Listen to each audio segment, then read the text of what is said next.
Assalamualaikum warahmatullahi wabarakatuh. Perkenalkan, nama saya Agil Putra, saya dari Prodi Teknik Informatika 03. Di sini saya akan menjelaskan mengenai pemahaman 15 topik pengantar teknologi informatika semester 1. Yang pertama yaitu pengenalan AIS dan ELENA.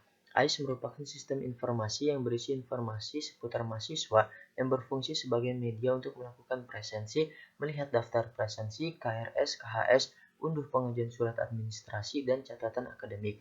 Selanjutnya itu ELENA, merupakan sistem informasi yang berfungsi sebagai media untuk mengupload tugas, download materi, dan pengerjaan kuis. Yang kedua yaitu pemahaman prodi. Berhubung di sini prodi saya teknik informatika, jadi saya akan menjelaskan tentang teknik informatika, yaitu program studi yang berfokus pada proses merancang suatu aplikasi website atau aplikasi mobile serta merancang infrastruktur teknologi. Yang ketiga yaitu adab atau etika dalam menuntut ilmu. Yang pertama yaitu menghargai ketika ada seseorang yang berbicara. Yang kedua, tidak merasa sok tahu ketika ada yang berbicara. Yang ketiga, tidak datang terlambat ketika ada kelas. Yang keempat yaitu cloud tools. Mahasiswa mampu mengaplikasikan tools berbasis cloud seperti email, chat, dan Google Drive untuk melakukan korespondensi maupun manajemen file menggunakan tools tersebut. Yang kelima yaitu sejarah dan konsep IT atau teknologi informatika. Sejarah revolusi industri merujuk pada serangkaian perubahan besar dalam cara produksi, distribusi, konsumsi barang, dan jasa. Konsep IT terdiri dari studi perancangan, implementasi, pengembangan, dukungan, atau manajemen sistem informasi berbasis komputer, khususnya hardware dan software. Yang keenam yaitu perkembangan IT. Perkembangan IT terus mengalami pertumbuhan yang pesat, menciptakan dampak besar dalam berbagai aspek kehidupan manusia. Contohnya kecepatan internet, keamanan cyber, pemrosesan big data, edukasi daring atau e-learning.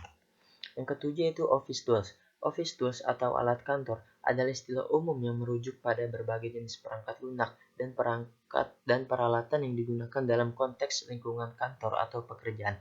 Contohnya Microsoft Word dan Microsoft Excel. Yang kedelapan adalah Collab Tools. Collab Tools adalah alat kolaborasi untuk berkomunikasi, berbagi informasi, dan bekerja sama secara efisien. Contohnya Zoom, Google Meet, Trello, dan Miro. Yang kesembilan adalah etika dan terapan AI. Yang pertama, hanya sebagai referensi ketika ada tugas, ujian, maupun skripsi. Yang kedua adalah tidak copy paste, ketik ulang dengan bahasa sendiri. Maksudnya adalah tidak mengcopy paste dan kita mengetik ulang dengan bahasa kita sendiri. Terapannya adalah kalian bisa menuliskan apa yang ingin kalian ketahui. Bahkan semakin detail pertanyaan yang kalian berikan, maka akan semakin detail pula jawabannya. Contohnya yaitu penggunaan ChatGPT. Yang ke-10 adalah mengkritisi sebuah informasi.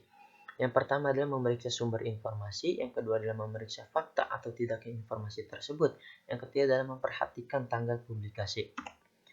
Yang ke-11 adalah etiket atau cara membuat konten yang bijak di media sosial. Yang pertama adalah citasi dan referensi. Mencantumkan referensi sumber atau penulis ketika kita share atau posting suatu tulisan atau pemikiran seseorang di tulisan kita. Yang kedua adalah izin penulis. Yang ketiga adalah dengan tidak melakukan plagiarisme, melainkan melakukan parafrase. Yang ke-12 adalah adiksi gadget dan sosial media.